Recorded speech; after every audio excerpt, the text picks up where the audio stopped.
সাধারণ দৃষ্টিকোণ থেকে আমরা আমাদের চারিপাশে থাকা সকল স্ট্রাকচার বা স্থাপনাগুলোকে একটি স্ট্যাটিক এবং স্টেবল ওয়েতে দেখতে পাই, but in reality each structural member is continuously subjected to different internal forces.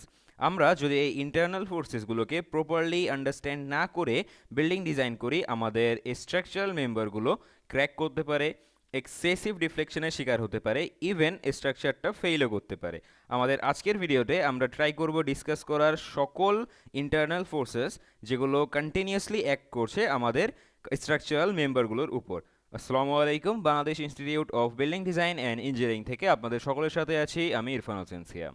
Structure force বা ইন্টারনাল ফোর্স বলতে আমরা বুঝি forces that develop inside a structural member due to external loads.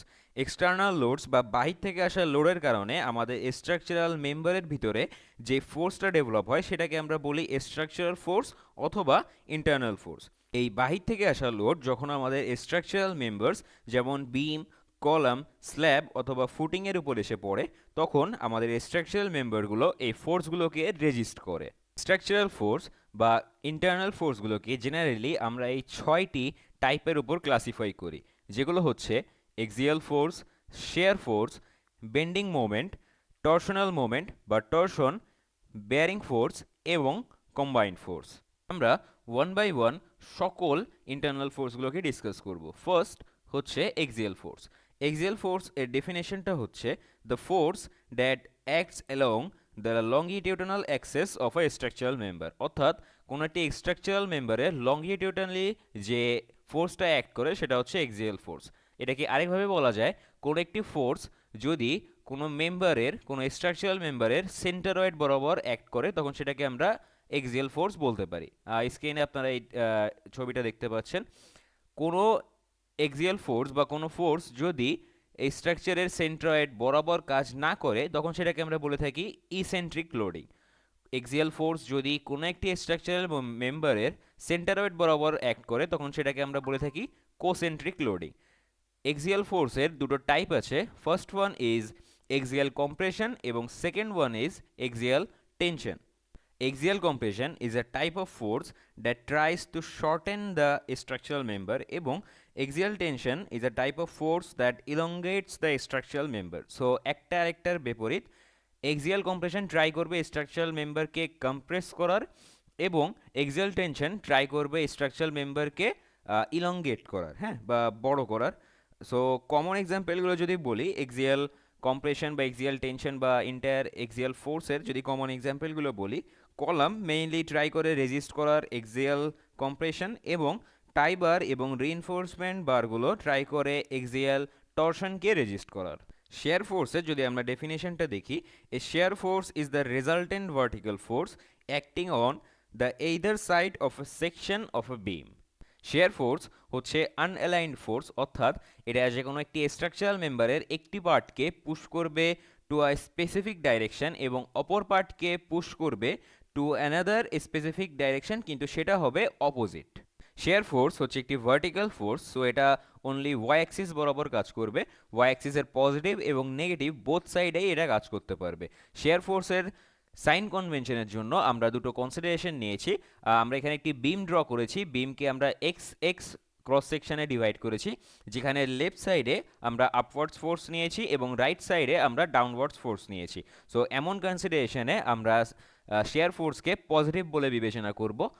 Secondly আমরা যখন দেখতে পাচ্ছি যে সেম বিমটাকে আমরা যখন কাট করেছি এবং লেফট সাইডে আমরা নেগেটিভ বা ডাউনওয়ার্ডস ফোর্স কাউন্ট করেছি এবং রাইট সাইডে আমরা কিন্তু ফোর্সটাকে আপওয়ার্ডস বা পজিটিভ দিকে কাউন্ট করেছি, এমন কেসে আমরা শেয়ার ফোর্সকে নেগেটিভ বলে কনসিডার করব। শেয়ার ফোর্সের ক্ষেত্রে আমরা যদি দুটো ফোর্সকে একই দিকে অ্যালাইন হতে দেখি তখন সেটাকে আমরা বলবো কম্প্রেশন ফোর্স। যে কোনো বিম কলাম জয়েন্টে অথবা বিমের সাপোর্টের কাছাকাছি শেয়ার ফোর্সটা ম্যাক্সিমাম থাকে। এই ম্যাক্সিমাম লেভেল শেয়ার ফোর্সকে রিডিউস করার জন্য বা রেজিস্ট করার জন্য আমরা শেয়ার রিইনফোর্সমেন্ট ব্যবহার করি, যার একটি এক্সাম্পল হচ্ছে স্টেরাপ। গুরুত্বপূর্ণ টপিক হচ্ছে যে শেয়ার ফেইলিয়ার হচ্ছে সাডেন বা ব্রিটাইল ফেইলিয়ার, অর্থাৎ কোনো রকম অ্যালার্ম অথবা ওয়ার্নিং ছাড়াই শেয়ার কম্পোনেন্টটা ফেল করতে পারে। ডিজাইন কনসিডারেশনে শেয়ার ফোর্সকে অনেক বেশি মেজরিটি দেওয়া হয়। বেন্ডিং মোমেন্টের আমরা যদি ডেফিনেশনটা দেখি, Bending moment at any cross section of a beam is the algebraic sum of the moments of all the forces acting on the right or left side of the section. Share ফোর্সের বেলায় আমরা দেখেছি share force act করে vertically upwards অথবা downwards বরাবর, but bending মোমেন্টটা কাজ করে clockwise অথবা অ্যান্টি ক্লকওয়াইজ বরাবর। বেন্ডিং মোমেন্টের সাইন কনভেনশন বোঝার জন্য আমরা দুটো ডায়াগ্রাম ড্র করেছি। ফার্স্ট ডায়াগ্রামে আমরা একটি বিমকে এক্স এক্স ক্রস সেকশনে ডিভাইড করেছি, যার লেফট সাইডে আমরা বেন্ডিং মোমেন্টকে ক্লকওয়াইজ এবং রাইট সাইডকে বেন্ডিং মোমেন্টে আমরা অ্যান্টি ক্লকওয়াইজ কনসিডার করেছি। এমন কনসিডারেশনে আমরা বেন্ডিং মোমেন্টকে পজিটিভ হিসাবে ধরে নিব। সেকেন্ড ডায়াগ্রামে আমরা বিমকে একটি ক্রস সেকশনে ডিভাইড করেছি, সেম কনসিডারেশনে আমরা লেফট সাইডকে অ্যান্টি ক্লকওয়াইজ এবং রাইট সাইডকে ক্লকওয়াইজ হিসাবে ধরে নিয়েছি। এমন কনসিডারেশনে আমরা বেন্ডিং মোমেন্টকে নেগেটিভ হিসাবে ধরে নিব। পজিটিভ বেন্ডিং মোমেন্ট প্রডিউস করা কোনো বিম পোর্শনের উপর যদি আপওয়ার্ডস ফোর্স প্রডিউস করা হয়, তখন বিমটা স্যাগ করে বা স্যাগিং কন্ডিশনে চলে আসে। Similarly negative bending moment produce করা কোনো বিমের উপর যদি ডাউনওয়ার্ডস ফোর্স অ্যাক্ট করে, তখন বিমটা হগিং কনসিডারেশনের আন্ডারে চলে আসে। সিম্পলি সাপোর্টেড বিমের মিড স্প্যানে এবং কন্টিনিউয়াস বিমের সাপোর্টের কাছাকাছি বেন্ডিং মোমেন্টটা ম্যাক্সিমাম থাকে।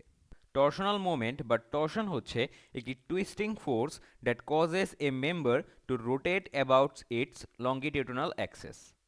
বেয়ারিং ফোর্স বা bearing pressure occurs when one structural element applies direct pressure on another. একটা স্ট্রাকচারাল মেম্বার যখন আরেকটা স্ট্রাকচারাল মেম্বারের উপর ডিরেক্ট প্রেশার অ্যাপ্লাই করে, তখন সেটাকে আমরা বেয়ারিং ফোর্স বা বেয়ারিং প্রেশার বলে থাকি। কমন এক্সাম্পলগুলো হচ্ছে column load acting on footing এবং footing pressure acting on soil.